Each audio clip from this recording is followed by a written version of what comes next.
Hello and welcome to the LittleAutisticMe Podcast. My name is David and I am a late diagnosed autistic guy. Why Little Autistic Me? Well, I'm little, I am autistic and I am me. In this podcast I'll talk about my experiences as an autistic person. Other people's experiences and views may differ and are completely valid. Whether you are self-diagnosed or officially diagnosed, a friend or family member of an autistic person, or you just want to know more about what it's like being autistic, you are welcome here. Today I want to talk about what happened when I came to the realisation I am autistic. I knew that I had to seek diagnosis. Whilst I do believe that self-diagnosis is completely valid, for my own peace of mind, I felt that I needed to have it confirmed by a medical professional. I couldn't spend the rest of my life without knowing. I felt like I was already in some kind of limbo and I needed to know what was available for me, what help I could get and how to go about doing that. And without diagnosis as a starting point, that felt like an insurmountable hurdle. It took me a long time to arrange an appointment with my GP to discuss this. It always takes me a long time to make appointments for anything. I live in mortal fear that I might be wasting somebody's time. You know the old, there's always someone worse off than yourself, and what if they think I'm making it up nonsense. In the meantime, I spent large chunks of time obsessively researching autism, finding out everything I could and trying to work out whether what I was reading and hearing applied to me. I believe that this is a very common trait in autistic people. When we are interested in something, it becomes an all-consuming passion. We need to know everything that we possibly can about it and to try and get every piece of information that's out there. So when I finally plucked up the courage, I had to have a telephone appointment because of the whole COVID thing. We were in lockdown and you couldn't see a GP for love nor money. Now, I'm not great at making or receiving calls, so this was the first major stressor for me. The second was dealing with a GP who proceeded to tell me that there are 3 types of autism: high functioning, medium functioning, and, well, I couldn't listen anymore. Now, I'm quite new to the world of autism, and at that time I didn't know a hell of a lot about it, but I certainly knew that autism was no longer being discussed in terms of functioning labels. They don't acknowledge support needs, so those are now outdated, and when a GP starts talking to you like that, you kind of lose confidence in them. So yeah, I let her finish reading from whatever outdated article she had found in Google and didn't listen to much of it, and then asked her, so what now? How do I go about getting assessed? To which she replied, you have to contact Supporting Minds. Now, I think Supporting Minds is only a thing in Blackpool, and if you're not from Blackpool then you probably won't know what it is. It's a mental health charity. Now, I don't know the assessment system, but I know what Supporting Minds is. I've had dealings with them before, and I knew that they didn't deal with autism assessments, but I'd been told to call them, so I did, and spoke to them, and they told me what I thought already. They told me that they didn't do autism assessments, nor were they able to make referrals, but that they could provide support for autism-related health issues. But then they said something which was actually really helpful. They told me to contact my GP surgery again and ask for a referral to a single point of access. It turns out that this is the department who deal with referrals for autism and ADHD assessments. Here they refer you to the Blackpool Primary Intermediate Mental Health Team.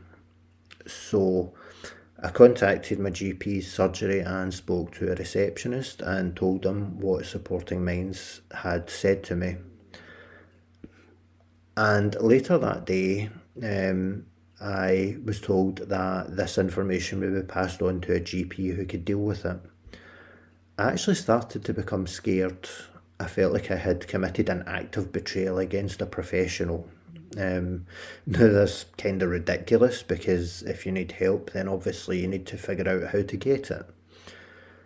So I kind of thought, well, if I pass this information on then hopefully anybody else in the same situation as me won't have to go through the same rigmarole.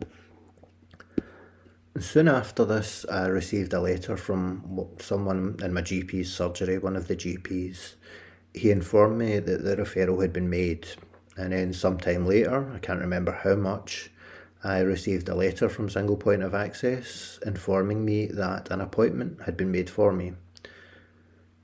This was a relief. It felt like somebody was actually taking me seriously.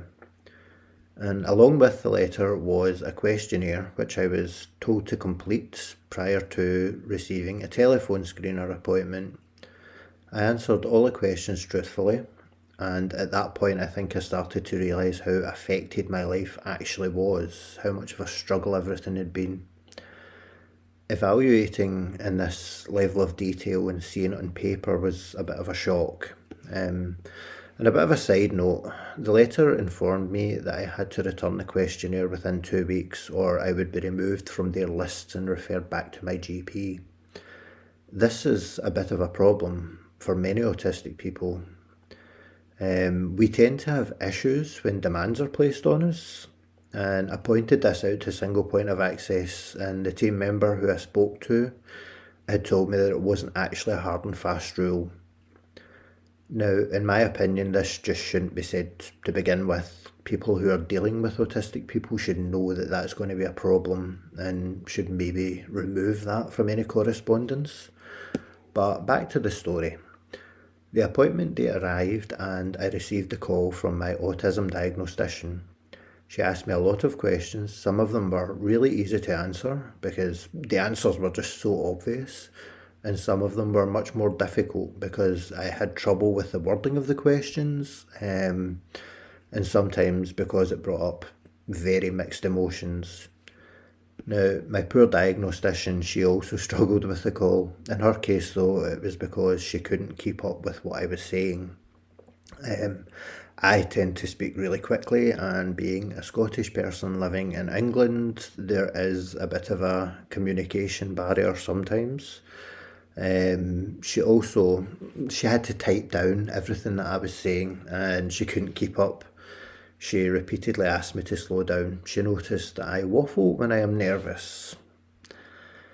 So after taking note of all of my answers, she asked me whether I would like my parents to be involved, but I told her no.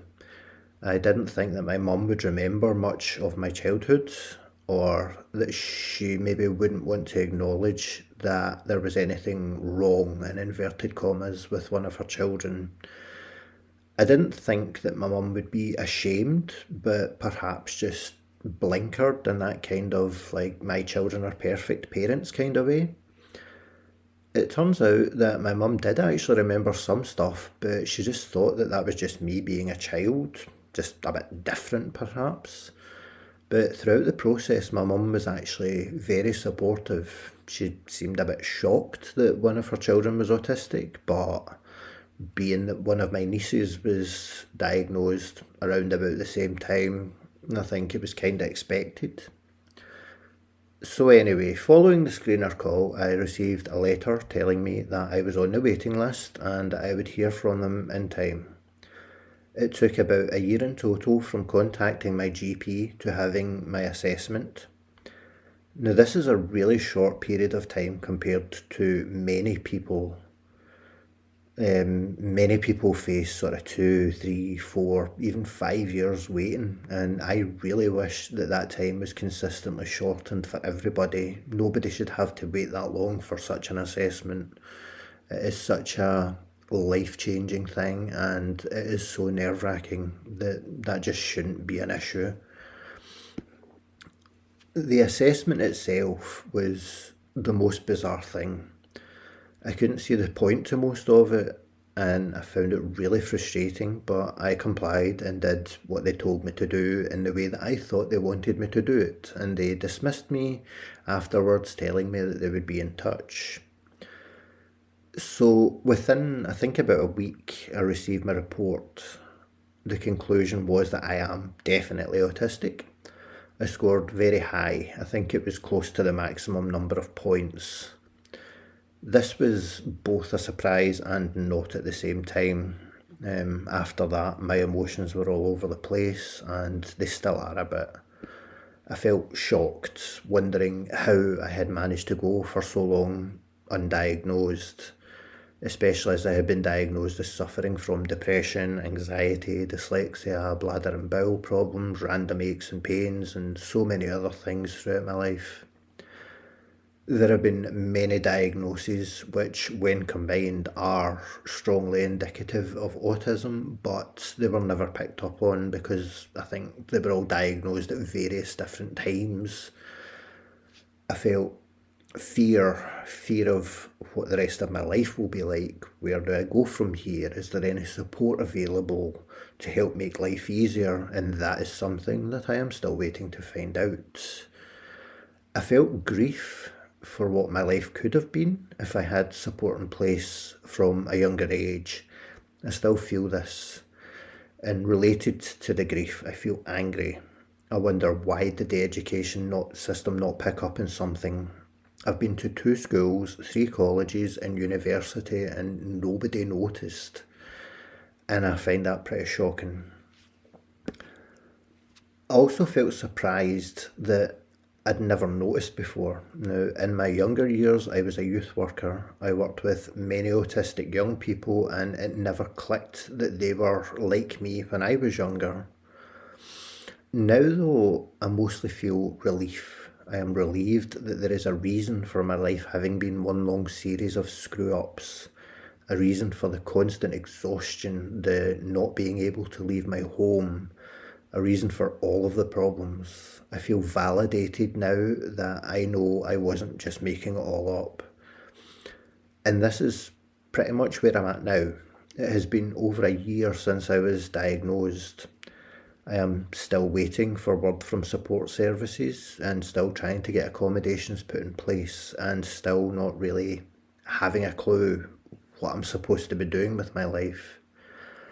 In the next episode, I will be talking about my experiences of receiving support, or not as the case may be, and about getting accommodations put in place and the struggles that I have had with that. One, the most particular and shocking, was with the NHS, their lack of willingness to allow me to make appointments in a way that suit me. But that is all for the next episode, so thank you for listening as always. I hope you have either enjoyed this episode or found it useful, and please stay tuned for further content. The music used in this podcast is by Circle Note Music, and you can find them on Bandcamp at circlenote.bandcamp.com or using the link in the show notes below. Thank you for listening. I hope you have found this episode interesting or useful. If you have, please subscribe and stay tuned for the next episode.